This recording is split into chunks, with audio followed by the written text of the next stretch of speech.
ലിൻഡയും ബാക്കി രണ്ട് സിസ്റ്റർമാരും പുറത്തേക്ക് ഇറങ്ങിയപ്പോഴാണ് അങ്ങോട്ട് വരുന്ന ആൽവിയെയും ജോണിയെയും സ്റ്റെല്ലയെയും ക്ലാരയെയും കണ്ടത്.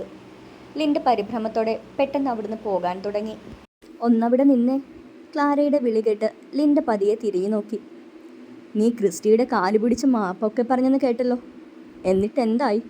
ക്ലാര അല്പം പുച്ഛത്തോടെ ചോദിച്ചു. ലിൻഡ മറുപടിയില്ലാതെ നിന്നു. നിനക്ക് ഇച്ചിരിയെങ്കിലും ഉളുപ്പുണ്ടായിരുന്നെങ്കിൽ നീ ക്രിസ്റ്റിയുടെ മുമ്പിൽ പോയി നിൽക്കുമായിരുന്നോടി? ക്ലാര അല്പം രോഷത്തോടെ ചോദിച്ചു. സ്വന്തം അപ്പനെയും അമ്മയെയും നാട്ടുകാരുടെ മുമ്പിൽ നാണം കെടുത്തി മിന്നുകെട്ടിൻ്റെ അന്ന് മറ്റൊരുത്തൻ്റെ ഒപ്പം ഇറങ്ങിപ്പോയ നിന്റെ ജീവിതം ഇപ്പോൾ എവിടെ എത്തിയെന്ന് നീ സ്വയം ഒന്ന് ചിന്തിച്ചു നോക്ക്. നിന്നെ മിന്നുകെട്ടാൻ പള്ളിമുറ്റത്തെത്തിയ എൻ്റെ അനിയനേക്കാൾ അന്ന് നാണം കെട്ടത് നിന്റെ അപ്പനും അമ്മയും അടി. അന്ന് ആ പാവങ്ങൾ ചങ്ക് പൊട്ടിക്കരഞ്ഞതിൻ്റെ 100% പോലും നീ അനുഭവിച്ചിട്ടില്ല. മിന്നുകെട്ടിൻ്റെ ആരോടും പറയാതെ ഏതോ ഒരുത്തൻ്റെ കൂടെ ഇറങ്ങിപ്പോയ നീ ഒരു കൊച്ചിനെയും കൊണ്ട് ബന്ധം ഉപേക്ഷിച്ച് തിരികെ എത്തിയ കഥ ഇപ്പോൾ നാട്ടിൽ പാട്ടാണ്. നീ ആരുടെ കൂടെയാണ് പോയതെന്ന് എനിക്കറിയില്ല, പക്ഷെ ഒരു കാര്യം പറയാം, അന്തസ്സും അഭിമാനവും നട്ടലുമുള്ള ഒരുത്തനും ഇതുപോലൊരു നെറുകേട് കാണിക്കില്ലടി. ഏതോ ഒരുത്തൻ്റെ പഞ്ചാരവാക്കിൽ മയങ്ങി നീ തുള്ളിച്ചാടി പോയതല്ലേ? എന്നിട്ടോ അവൻ്റെ ആവേശം തീർന്നപ്പോൾ നഷ്ടം നിനക്ക് മാത്രമല്ലേ? മുന്നും പിന്നും നോക്കാതെ ഓരോ കുഴിയിൽ ചെന്ന് ചാടുന്ന നിന്നെപ്പോലുള്ള പെൺപിള്ളേരുടെ എല്ലാം അവസ്ഥ ഇതുതന്നെയാണ്. സ്വന്തം കുഞ്ഞിനെയെങ്കിലും മര്യാദയ്ക്ക് വളർത്താൻ നോക്ക്. ക്ലാര അതും പറഞ്ഞ് വെട്ടിത്തിരിഞ്ഞ് ധ്രുവി കിടക്കുന്ന റൂമിലേക്ക് കയറി. ഇനിയും കൂടുതലൊന്നും പറയാനില്ലാത്തത് കൊണ്ട് ബാക്കിയുള്ളവരും പുറകെ റൂമിലേക്ക് കയറി. കുഞ്ഞുങ്ങളെ കണ്ടു കഴിഞ്ഞപ്പോൾ തന്നെ എല്ലാവരും ലിൻഡയുടെ കാര്യം മറന്നിരുന്നു. വാമിക്കുട്ടിക്ക് പനിയായതുകൊണ്ട് തന്നെ ഹിമയും വിമലും കുഞ്ഞുങ്ങളെ കാണാൻ ഹോസ്പിറ്റലിലേക്ക് വന്നില്ല. വൈകുന്നേരത്തോടെ എല്ലാവരും വീട്ടിലേക്ക് പോയി. ട്രീസയും ലിസിയുമാണ് ഹോസ്പിറ്റലിൽ ധ്രുവിക്കൊപ്പം. ക്രിസ്റ്റിയും ഹോസ്പിറ്റലിൽ തന്നെ ഉണ്ട്. രാത്രി പിള്ളേര് രണ്ടും ആരെയും ഉറങ്ങാൻ സമ്മതിക്കില്ല. ഒരാളെ ഉറക്കിക്കിടത്തുമ്പോൾ അടുത്ത ആൾ ഉണർന്ന് കരയാൻ തുടങ്ങും. അത് കേൾക്കുമ്പോൾ ഉറങ്ങിയ ആളും കരച്ചിൽ തുടങ്ങും.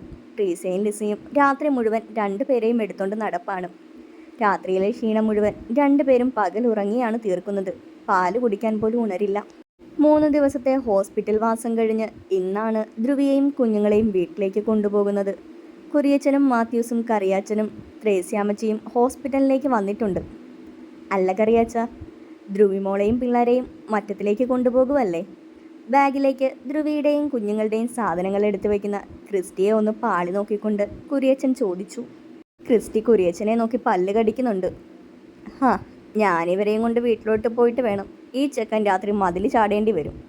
പിറ്റേന്ന് തന്നെ ഇവരെയും കൂട്ടി പാലമറ്റത്തിലോട്ട് വരും. വെറുതെ എന്തിനാ പെറ്റ് കിടക്കുന്ന ഈ കൊച്ചിനെ അങ്ങോട്ടും ഇങ്ങോട്ടും ഇട്ട് ഓടിക്കുന്നേ? കറിയാച്ചൻ ക്രിസ്റ്റിയെ നോക്കി ചിരിയോടെ പറഞ്ഞു. ത്രേസ്യാമ്മച്ചിയും ലിസിയും കൂടെ കുഞ്ഞുങ്ങളെ എടുത്തു. കുരിയച്ചനും മാത്യൂസും കൂടി സാധനങ്ങളെല്ലാം എടുത്ത് വണ്ടിയിലേക്ക് വെച്ചു. ക്രിസ്റ്റി പതുക്കെ ധ്രുവിയെയും ചേർത്ത് പിടിച്ചുകൊണ്ട് വണ്ടിക്കരികിലേക്ക് നടന്നു. കുഞ്ഞുങ്ങളെ രണ്ടുപേരെയും വീട്ടിലേക്ക് കൊണ്ടുവന്ന് താഴെ ക്രിസ്റ്റിയും ധ്രുവിയും ഉപയോഗിച്ചിരുന്ന മുറിയിലേക്ക് കൊണ്ടുപോയി കിടത്തി. കുഞ്ഞുങ്ങളുടെ സാധനങ്ങളെല്ലാം മുറിയിലേക്ക് എടുത്തു വെച്ചുകൊണ്ട് ലിസി അടുക്കളയിലേക്ക് ചെന്നു. നീ ഇതെങ്ങോട്ടാ?